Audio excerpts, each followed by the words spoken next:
So guys, welcome to Smart Way Academy. और आज हम पढ़ने वाले हैं करंट इलेक्ट्रिसिटी का लेक्चर नंबर 2 और आज हम करेंगे कुछ न्यूमेरिकल्स। क्योंकि इससे पहले के लेक्चर में हमने थ्योरी पार्ट किया था, तो आज हम उसी थ्योरी के बेस पर कुछ न्यूमेरिकल करेंगे। उसमें से पहला न्यूमेरिकल रहा ये। अब यहाँ पर कह क्या रहा है तो ध्यान दे बच्चों। तो कह रहा है कि फ्रीक्वेंसी ऑफ रिवॉल्विंग इलेक्ट्रॉन। तो जैसे अपने पास कोई क्या है, कोई इलेक्ट्रॉन है जो न्यूक्लियस के अराउंड ऐसे रिवॉल्व कर रहा है, तो ये मानते हैं न्यूक्लियस है, यहाँ पर ऐसे एक इलेक्ट्रॉन ऐसे घूम रहा है। तो हमें इसकी फ्रीक्वेंसी दी हुई है कितनी, 3 × 10⁻15। अच्छा भाई, फ्रीक्वेंसी दिया तो हम टाइम निकाल सकते हैं, होता है 1/f। Time period is equal to 1/f। तो हम इसको लिख सकते हैं लाइक दिस। तो अपने को टाइम पीरियड ये पता लग गया। और हमें इलेक्ट्रॉन का चार्ज यानी कि Q is equal to E is equal to electron का चार्ज होता है 1.6 × 10⁻−19। तो हमें ये चीजें दी हुई है, चार्ज दिया हुआ क्योंकि कह रहा है कि इलेक्ट्रॉन है तो अपने को चार्ज पता है, और फ्रीक्वेंसी दी हुई है तो हम वहां से हमने टाइम पीरियड निकाल लिया। आप कह रहा है कि करंट कितना होगा, मतलब इस इलेक्ट्रॉन की वजह से करंट सा फ्लो हो रहा है, वो करंट कितना होगा। तो सबको पता है करंट की वैल्यू होती है Q/T। बट यहाँ पर Q और T की यहाँ पे हम क्या रख सकते हैं 1/f। तो ये हो जाएगा Q × f। तो Q की वैल्यू कितनी है भाई, Q की वैल्यू है 1.6 × 10⁻−19 और अपनी f की वैल्यू कितनी है 3 × 10⁻15 है ये। तो इसे मल्टीप्लाई करोगे तो ये हो जाएगा 4.8 × 10⁻⁻4 एम्पियर। इतनी करंट इस इलेक्ट्रॉन की वजह से फ्लो होगी। Now let's talk to the next question. तो अब ये रहा अगला क्वेश्चन अपने पास। ये इस सवाल में क्या कह रहा है कि variation of current with time is shown in following figure. मतलब ये इस फिगर में हमें क्या दे रखा है, इस फिगर में अपने को बता रखा है कि करंट और टाइम कैसे कैसे वेरी करते हैं। अपने को क्या बोल रहा है कि find amount of charge phloem. तो इसके लिए एक थ्योरी आप नोट कर लें। क्या है कि भाई चार्ज फ्लोन का मतलब होता है area under I T curve, यानी करंट और टाइम के जो ग्राफ के अंदर का एरिया है उसी को हम लोग बोल देते हैं चार्ज फ्लोन। तो इसका मतलब अगर हम ये वाला एरिया, ये जो ऐसे वाला एरिया है ना, अगर ये एरिया निकाल दें तो हमें चार्ज के बारे में पता लग जाएगा। तो ये एरिया निकालने कैसे, तो हमें पता है क्या होगा भाई कि ये एक ट्रेपीजियम है। तो एरिया ऑफ ट्रेपीजियम हम बात कर लेते हैं, एरिया ऑफ ट्रेपीजियम। तो एरिया ऑफ ट्रेपीजियम ये अगर हम निकाल ले तो हमारा काम हो जाएगा। ठीक है, तो चलो इस पॉइंट को ही मान। तो अपने पास ये ट्रेपीजियम का एरिया क्या होता है, half sum of parallel side यानी कि AD plus OE into height. ये होता है ट्रेपीजियम के एरिया का formula. Sum of parallel side half into sum of parallel side into height. तो पैरेलल साइड क्या है, देखो AD और OE पैरेलल है, तो इसमें AD की वैल्यू कितनी है भाई, ये 15 - 5 कितना होगा 10, प्लस OE की वैल्यू कितनी है 20 है, इंटू हाइट कितना है वो भी 20 है। तो ये 20 से बन गया 10 और ये 30 × 10 यानी कि 300 कूलम्स। ये हो गया इस क्वेश्चन का आंसर। राइट गाइस, हम बढ़ते हैं नेक्स्ट क्वेश्चन की तरफ। अभी नेक्स्ट क्वेश्चन हमने लिया हुआ है SC वर्मा की बुक से। इसमें देखते हैं क्या क्या बोला है। इसमें कह रहा है कि अपने को एक इक्वेशन दी हुई है, अपने को किसके किसके बीच में। तो हमें यहाँ पर एक इक्वेशन पता है, that is what, charge and time का इक्वेशन। तो Q इज इक्वल टू दिया हुआ AT² plus BT plus C, ये हमें इक्वेशन दिया। कह रहा है कि ABC की डायमेंशन निकाल दो। तो भैया यहाँ पर हम एक चीज यूज करने वाले, प्रिंसिपल ऑफ होमोजेनिटी।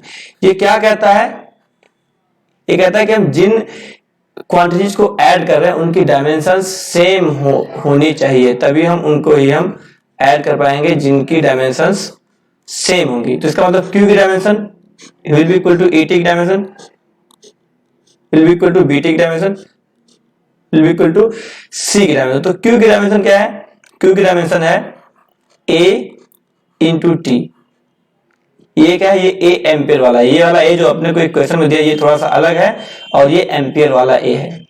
तो चार्ज की डायमेंशन होती है ए इंटू टी। अब will be equal to what, dimension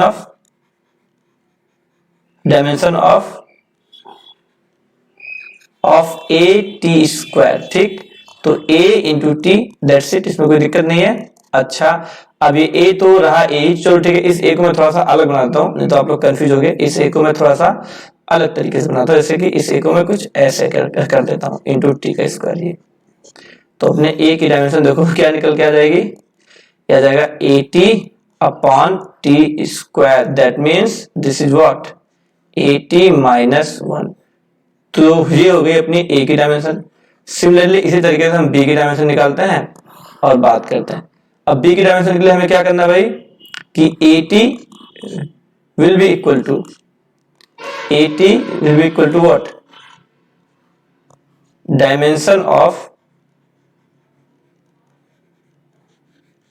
B T, ठीक। अब ए टी तो रहा भाई A T, dimension of B T, B को तो ऐसे रख दो और टी की डायमेंशन क्या होता है टी होता है, तो ये टी से टी काट दो, तो बी की डायमेंशन हो जाएगी ए, यानी कि एम्पियर के बराबर। अब ये वाला ए एम्पियर है, ठीक है, तो ये हो गया बी का आंसर। तो ठीक है, इसके आगे बढ़ लेते हैं। अब सी की डायमेंशन की बात करते हैं हम लोग, सी की। तो सी की डायमेंशन कैसे निकालेंगे, अब यहाँ भी क्या होगा, ए टी, यानी कि चार्ज की dimension will be equal to what, dimension of C. तो सी की डायमेंशन यहां से बड़े आराम से निकल गया 80। तो ये हमने डायमेंशंस को निकाल लिया।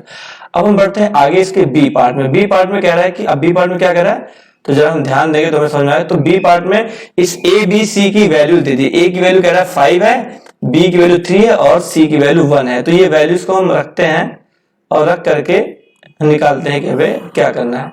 चलो ठीक है, तो अब हमारे पास एक फॉर्मूला क्या है चार्ज के लिए, फॉर्मूला है Q इज इक्वल टू, क्या फॉर्मूला अपने पास, Q is equal to A T, यानी ए की वैल्यू 5, तो 5t square plus 3t plus 1 हो गया। अब यहां से अगर हमें करंट निकालना है, पता है कि करंट क्या होता है, D Q upon D T होता है, यानी कि इसी ऊपर वाले को डिफरेंशिएट करना है। तो 5t, टी स्क्वायर का डिफरेंस हो जाएगा 2t, टी स्क्वायर का differentiation 2t plus 3 plus 0, constant का 0 होता है।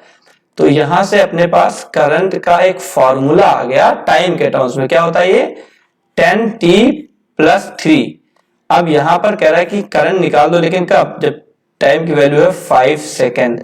तो रख दो भाई 10 इंटू 5 प्लस 3, तो कितना हो गया 50 प्लस 3, 53 एम्पियर्स की करंट यहां पर फ्लो होगी। राइट गाइस, चलो अब हम बढ़ते हैं अगले क्वेश्चन की तरफ, जो कि हमारे एससी वर्मा का ही क्वेश्चन नंबर 2 है। तो अब यहां पर देखते क्या कह रहा है बच्चों, बच्चा पार्टी कह रहा है कि एक इलेक्ट्रॉन गन है, वो इतने नंबर ऑफ इलेक्ट्रॉन्स, इतने नंबर ऑफ इलेक्ट्रॉन्स पर सेकेंड अमिट करता है। मतलब समझो कि एक इलेक्ट्रॉन की बंदूक है जो इतने इलेक्ट्रॉन पर सेकेंड देता है। तो भैया नंबर ऑफ इलेक्ट्रॉन पर सेकेंड दे दिया 2 इंटू 10⁻16, और इलेक्ट्रॉन है तो इलेक्ट्रॉन पे चार्ज होता है 1.6 इंटू 10⁻19। तो ये एक सेकेंड में चार्ज कितना देता होगा, तो चार्ज क्या हो जाएगा भाई 2 इंटू 10⁻16 इंटू 1.6 इंटू 10⁻19। यहाँ पर क्या फॉर्मूला लगा दिया हमने, तो Q is equal to NE। आपने इसको पढ़ा होगा क्वांटाइजेशन ऑफ चार्ज में। और आपको पता नहीं क्वांटाइजेशन ऑफ चार्ज क्या होता है, तो आप यूट्यूब पर टाइप करें quantization of charge by Harry sir physics, आपको वहां पर क्वांटाइजेशन ऑफ चार्ज के बारे में पता लग जाएगा कि ये फॉर्मूला कैसे आया। तो ये वैल्यू हो जाएगी भाई 3.2 इंटू 10⁻³ की। अब करंट क्या होता है भाई Q/T, लेकिन यहाँ पे टाइम क्या कह रहा है पर सेकेंड, यानी टाइम क्या है T इक्वल टू 1 सेकेंड है। तो भाई 3.2 into 10⁻³ upon 1, that becomes what 3.2 into 10⁻³ ampere, या फिर इसको हम 3.2 मिली एम्पियर भी कह सकते हैं। ये हो गया। चलो ठीक है गाइस, अब बढ़ते हैं हम अगले क्वेश्चन की तरफ। तो अगला क्वेश्चन हमें क्या दिया हुआ है, ये रहा। अब यहां पर क्या कह रहा है गाइस, कह रहा है कि किसी डिस्चार्ज ट्यूब में, मतलब कोई ट्यूब है जहां पर इतने का करंट फ्लो है, मतलब यहां पर आपने को आई दे दिया, कितना दे दिया 2 माइक्रो एम्पियर। अब 2 माइक्रो एम्पियर का मतलब होता है 2 इंटू 10⁻⁻6 एम्पियर, मतलब हमें करंट दे दिया पहला डेटा। और अपने को टाइम दिया हुआ है 5 मिनट, ध्यान रखना क्या है ये 5 मिनट। तो अगर इसको सेकेंड्स में कन्वर्ट करेंगे तो 5 इंटू 60 से मल्टीप्लाई करेंगे तो ये आ जाएगा सेकेंड्स में। अपने को करंट दिया हुआ, अपने को टाइम दिया, अपने को चार्ज पता करना है। तो हमें पता है Q = I = क्या होता है, I = Q/T। तो यहां से Q क्या होता है, Q होता है I इंटू T। अब I की वैल्यू हमें पता है 2 इंटू 10⁻⁻6 और टाइम हमने क्या निकाला हुआ है 5 इंटू 60। तो जब इन सबको मल्टीप्लाई करेंगे तो 5 2 जा क्या हो जाएगा 10 और 10 इंटू 60 यानी कि 600 इंटू 10⁻⁻6 कूलम। ये 5 इंटू 2 कितना होता है 10 और 10 इंटू 60 600, इतना कूलम हो गया। या फिर इसी को हम लिख सकते हैं 600 माइक्रो कूलम्स। तो ये रहा आपका इस क्वेश्चन का आंसर। चलो गाइस बढ़ते हैं आप नेक्स्ट क्वेश्चन की तरफ, है ना। ये नेक्स्ट क्वेश्चन भी SC वर्मा की बुक से ही है, तो इसे देखते हैं हम लोग। अब यहाँ पे क्या कह रहा है, तो जरा ये क्वेश्चन ओपन हो जाने दो। तो अब नेक्स्ट क्वेश्चन में क्या कह रहा है, अपने को करंट का एक फॉर्मूला दिया हुआ है, करंट का फॉर्मूला क्या दिया हुआ है। अब अपने को यहाँ पर करंट का एक फॉर्मूला दिया हुआ है, that is what I = I0 plus alpha T. इसमें भी आपको I0 और अल्फा की वैल्यू दी हुई, कह रहा है I0 कितना है 10 एम्पियर है और अल्फा कह रहा है 4 एम्पियर सेकेंड इनवर्स है। तो इन दोनों ही वैल्यूज को इधर इस फॉर्मूले में डालने का, तो डालने पर क्या होगा देखो, ये हो जाएगा 10 + 4t, ये हो गया। पूछ रहा है find charge crossed through a section of wire in 10 second.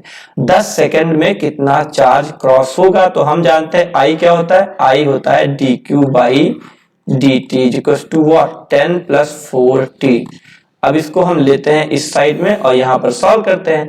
तो यहां से हम dq क्या लिख पाएंगे, 10 + 4t × dt।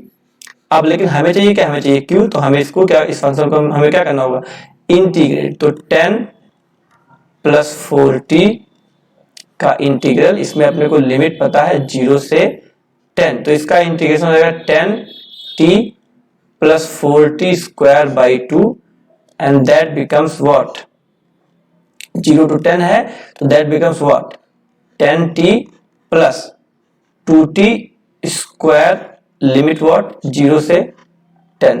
तो एक बार यहां पर 10 की लिमिट रखो, तो 10 × 10 + 2 × 10 का होल स्क्वायर, ये हो गई। हमने अपर लिमिट रख दी माइनस लोअर लिमिट, तो 10 × t क्या है 0 है प्लस 2 × 0 का स्क्वायर हो गया। अब इसको सॉल्व करेंगे तो यहां से आएगा 100 और यहां से आएगा 200 and that becomes what 300 Coulomb's. ये हो गया इस क्वेश्चन का आंसर। ठीक है बच्चों, तो आज के लिए बस इतना ही। अगर आप हमारे चैनल पर नए हैं तो इस चैनल को सब्सक्राइब करें ताकि आपको आने वाली वीडियोस की अपडेट्स मिलते रहें। Thank you for